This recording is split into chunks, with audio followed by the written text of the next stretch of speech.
आप सभी विद्यार्थियों का स्वागत है हमारे YouTube चैनल हिंदी गुरुजी पर। जैसा कि आप जानते हैं, आप यहां पढ़ते हैं कक्षा 10 और 12 की हिंदी और संस्कृत बड़ी ही रोचक और सरल ढंग से।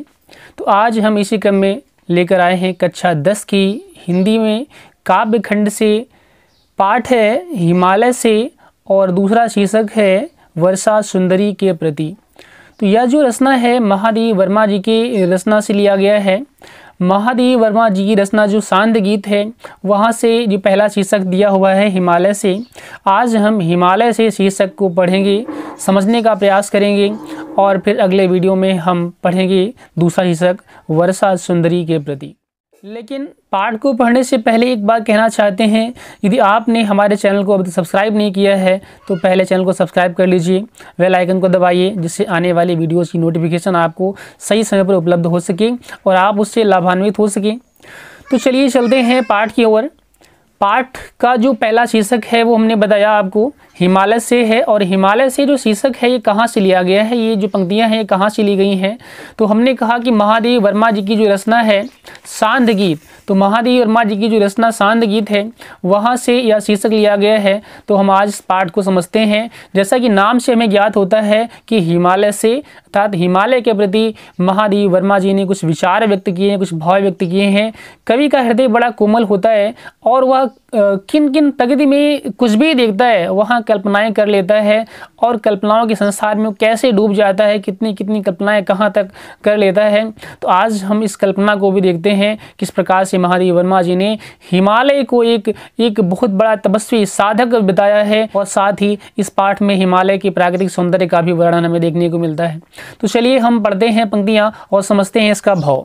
हे चिर महान यह स्वर्ण रश्मि छू श्वेत भाल, बरसा जाती रंगीन हाश, सीली बनता है इंद्रधनुष, परिमल मलमल जाता बताश, पर रागहीन तू हिमनिधान। तो हमने देखा किस प्रकार से महादेव वर्मा जी ने हिमालय को क्या कहा है, क्या क्या हिमालय के लिए संबोधन उन्होंने व्यक्त किए हैं, तो उनको हम समझने का प्रयास करते हैं। तो हमने देखा हे चिर महान किसके लिए कहा गया है, तो शीर्षक से मालूम होता हमें है कि हिमालय से कहा गया है। तो यहाँ महादेव वर्मा जी हिमालय से कहती हैं, और हिमालय आप जानते हैं प्रकृति है, प्रकृति का अंग है, और प्रकृति जो है उस प्रकृति के प्रति जो है महादेव वर्मा जी ने मानव के समान व्यवहार करने का भाव व्यक्त किया है। जैसे हिमालय हालांकि है प्रकृति, लेकिन फिर भी वह जैसे मानव के समान उसके अंदर दया है, करुणा है, महानता है, इस प्रकार के सारी उसमें गुण हैं, धैर्य है, और इन सब गुणों का बखान करते हुए महादेव वर्मा जी ने हिमालय से कहा कि हे चिर महान, जो निरंतर महानता को धारण किए हुए, जो हमेशा से ही महान है, ऐसा हे हिमालय यह स्वर्ण रश्मि छू श्वेत भाल। यह स्वर्ण रश्मियाँ अर्थात ये सूर्य की जो सुनहली रश्मियाँ हैं, किरणें हैं, सूर्य की जो सुनहली किरणें हैं, यह जब श्वेत भाल को छूती हैं। अब हिमालय आप जानते हैं जो कि बर्फ से हमेशा आच्छादित रहता है, श्वेत वर्ण का दिखाई पड़ता है। उस श्वेत वर्ण के हिमालय पर जब स्वर्णिम रश्मियाँ, सूर्य की किरणें सुनहरी जब पड़ती हैं तो वो कैसा शोभित होता है। तो महादेव वर्मा जी कहती हैं बरसा जाती रंगीन हास, तो एक रंगीन हास सा बरस पड़ता है, एक रंगीन सा बड़ा ही सुंदर सा दृश्य दिखाई पड़ता है, आप बड़े सुंदर दिखाई पड़ते हैं। और फिर कहा कि सीली बनता है इंद्रधनुष, ऐसा लगता है कि जैसे आप इंद्रधनुष की सीली बांधे हों। सीली मतलब पगड़ी, अर्थात जैसे जब रश्मियां पड़ती हैं आपकी श्वेत मस्तक पर सूर्य की सुनहली, तो ऐसा लगता है जैसे आप अपने मस्तक पर रेशमी रंग की पगड़ी बांधे हुए हैं, ऐसा प्रतीत होता है। और उसके पहले कहा कि इंद्रधनुषी रंग शैली बनता है इंद्रधनुष, अर्थात इंद्रधनुष रंग की आप अपने मस्तक पर पगड़ी बांधे हुए हैं, इतने शोभित होते हैं आप। और फिर कहा परिमल मलमल जाता बतास, और जब सुनहली किरणें पड़ती हैं जब आप इतने सुंदर दिखाई पड़ते हैं, उस समय एक घटना और होती है, एक सौंदर्य और दिखाई पड़ता है। तो यहाँ कहा परिमल मलमल जाता बतास, अर्थात जो बतास है, बतास का मतलब वायु, और जो वायु है वह ठंडी ठंडी वायु जो है वह मलमल अर्थात अंग अंग को क्या करती है, परिमल कर देती है, अर्थात सुगंध से भर देती है। पूरा का पूरा वातावरण अर्थात पूरा का पूरा वातावरण जो है वह कैसा हो जाता है, शीतल मंद सुगंधित वायु से भर जाता है।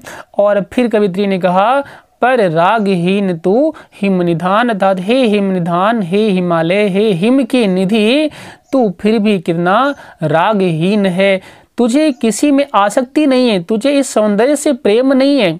अब यहाँ महादेवी वर्मा जी बताना चाहती हैं कि इतना सब कुछ सुंदर होने के बाद भी, इतना महान होने के बाद भी उसमें आसक्ति नहीं है। तो हम देख रहे हैं यहाँ पर जो है महादेवी वर्मा जी ने महानता का लक्षण प्रकट किया है कि जो महान लोग होते हैं वो बहुत सुंदर होते हैं, बहुत गुणवान होते हैं, लेकिन फिर भी उन्हें संसार में आसक्ति नहीं होती, अपने रूप सौंदर्य आदि पे उन्हें गर्व नहीं होता है। तो हम देख रहे हैं इस पद में भाषा आदि की बात कर लेते हैं। तो इस पद में जो भाषा है वो हमें खड़ी बोली देखने को मिल रही है। उसके अलावा इसमें बहुत सारी चीज़ें हमें देखने को मिलती हैं। इसमें जो शैली है वो चित्रात्मक और भावात्मक शैली का प्रयोग हमें देखने को मिलता है, क्योंकि यहाँ पर महादेवी वर्मा जी ने हिमालय की जो महानता है उसको एक चित्र के रूप में उकेर दिया है। तो चित्रात्मक शैली का प्रयोग हमें यहाँ देखने को मिल रहा है। उसके अलावा जो इस पद में रस हमें देखने को मिला है वो शांत रस है। और शब्दशक्ति की बात करेंगे तो यहाँ पर लक्षणा शब्दशक्ति का प्रयोग हमें देखने को मिल रहा है, क्योंकि लक्षण के आधार पर ही हम इसका अर्थ समझ पा रहे हैं। क्योंकि यहाँ पर हिमालय को किस प्रकार से उन्होंने कहा है, लेकिन हमें समझना है कि जो लक्षण एक महान व्यक्ति में होते हैं ऐसे लक्षणों को उन्होंने हिमालय में दिखा करके लक्षणा शब्दशक्ति का प्रयोग के द्वारा जो है एक महान व्यक्ति के चरित्र में कौन कौन से गुण होने चाहिए इनका भी वर्णन जो है कवित्री ने यहाँ किया है। उसके अलावा हम अलंकार की बात करें तो यहाँ पर जो प्रमुख अलंकार देखने को मिल रहा है, जो सबसे ज़्यादा हमें प्रभावित कर रहा है वो मानवीकरण है। उसके अलावा रूपक, मुक्ति, प्रकाश अलंकार आदि का भी प्रयोग हमें यहाँ पर देखने को मिल रहा है।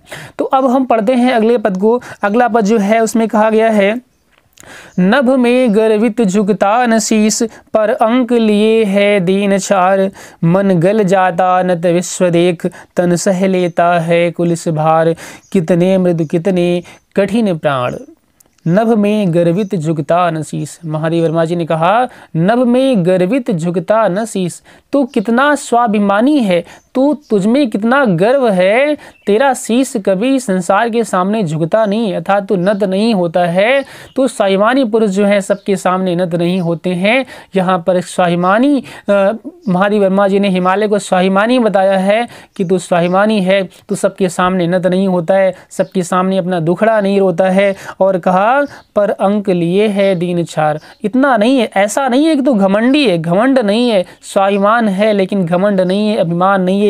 यहाँ कहा पर अंक लिए है दीन छार, लेकिन तू अपनी अंक में, अपनी शरण में, अपनी गोद में इस दीन छार को लिए हुए, कितने धूल कणों को अपने में समाहित किए, अपनी शरण में रखे हुए, अपनी गोद में बिठाए हुए है। इस प्रकार से उन्होंने कहा कि तू कितना स्वाभिमानी है लेकिन अहंकारी नहीं है, तुझमें दया है, करुणा है, तो इस दीन छार को अपनी शरण में धारण किए हुए है।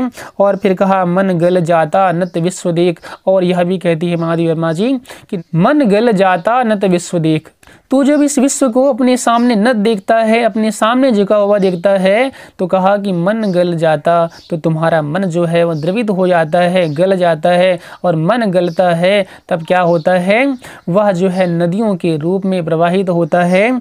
और कहा तन सह लेता है कुलिस भार, तू कितना सहनशील है, तुझमें कितनी सहन शक्ति है, तेरा जो तन है इतना कठोर है कि कुलिस के भार को भी, वज्र के प्रहार को भी सहन करने में समर्थ है। तो यहाँ आपने देखा कि महादेवी वर्मा जी हिमालय को कितना कोमल हृदय का बताती हैं, उसका हृदय, आंतरिक हृदय जो है वो कितना कोमल है और बाह्य रूप से इतना कठोर है कि बड़ी से बड़ी बाधा को, बड़ी से बड़ी तूफान झंझावात को सहन करने में वो समर्थ है। और फिर कहा कितने मृदु कितने कठिन प्राण, था तू कितना मृदुल है, तेरा हृदय कितना कोमल है, कितनी करुणा है, कितनी दया है तुम्हारे हृदय में। तुम्हारा हृदय जो है वो संसार के दुख को देख करके रोता है, नदियां बहती हैं तुम्हारे आंसुओं की। और तू कितना कठिन है कि बड़े बड़े झंझावात आए तो किसी सामने झुकता नहीं है, नत नहीं होता है, गर्व से ऊंचा खड़ा रहता है। तो ये दिखाता है कि हिमालय कितना स्वाभिमानी है, कितना गर्वित है। तो इस प्रकार से महादेवी वर्मा जी ने हिमालय की गर्वशीलता का, उसकी महानता का वर्णन किया है। तो महान पुरुष जो होते हैं ऐसे ही होते हैं, बड़े अंदर से बड़े कोमल होते हैं और ऊपर से बड़े कठोर होते हैं। दुख आने पर, संकटों के आने पर वो बड़े कठोर हो जाते हैं, उनको बड़ी ही सरलता से सहन कर लेते हैं। और जब जीवन में उनकी सुख आता है तो वो बड़े ही कोमल हो जाते हैं। तो जो महान पुरुष होते हैं वो सुख और दुख में एक समान ही रहते हैं, उनमें कभी घमंड या अभिमान नहीं आता है। तो इस प्रकार से यहाँ पर महादेव वर्मा जी ने जो महान पुरुष हैं उनके गुणों का भी बखान किया है। तो हमने देखा यहाँ पर माधुर्य गुण है, खड़ी बोली है, चित्रात्मक भावात्मक शैली है, शांत रस का प्रयोग देखने को मिला है और अनुप्रास उत्प्रेक्षा तथा मानवीय गण अलंकार का प्रयोग हमें यहाँ भी देखने को मिलता है।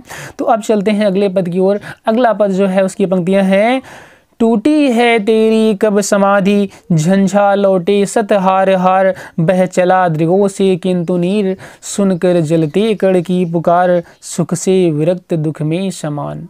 अब यहाँ महादेव वर्मा जी ने कहा कि टूटी है तेरी कब समाधि, अर्थात महादेव वर्मा जी कहना चाहती हैं कि हिमालय पर्वत जो है वह एक साधक के समान शांत बैठा हुआ है, स्थिर बैठा हुआ है, अडिग बैठा हुआ है। ऐसा लगता है कि जैसे हिमालय पर्वत समाधि लगाए बैठा हुआ है और उसकी समाधि जो है बड़े बड़े झंझावात तूफान आने के बाद भी नहीं टूटती। तो कहा टूटी है तेरी कब समाधि, तेरी समाधि कभी टूटी नहीं है। ऐसा लगता है कि हमेशा समाधिस्थ बना हुआ बैठा रहता है।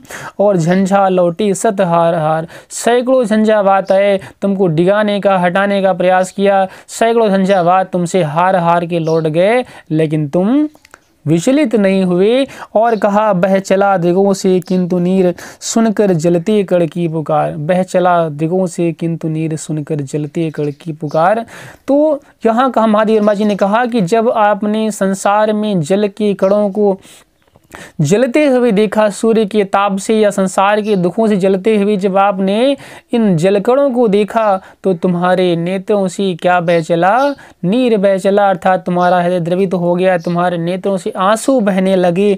और फिर कहा सुख से विरक्त दुख में समान, आप तो सुख से विरक्त हैं, आप तो वैरागी हैं, आपको सुख की इच्छा नहीं है। कितने महान है, हर प्रकार से महादेव वर्मा जी हिमालय की महानता का वर्णन करती हैं, कहती हैं सुख से विरक्त हैं, आप सुख से विरक्त हैं, आपको सुख की अभिलाषा ही नहीं है। और कहा कि दुख में समान, और दुख में भी समान रहने वाले, तो दुख और सुख दोनों अवस्थाओं में आप समान रहने वाले हैं। तो इस प्रकार से महादेव वर्मा जी ने हिमालय की महानता का वर्णन यहाँ पर किया है। तो हमने देखा इस स्वर में शांत रस है और इसके अलावा पुनरुक्ति प्रकाश, मानवीय गण अलंकार का प्रयोग यहाँ हमें देखने को मिला है।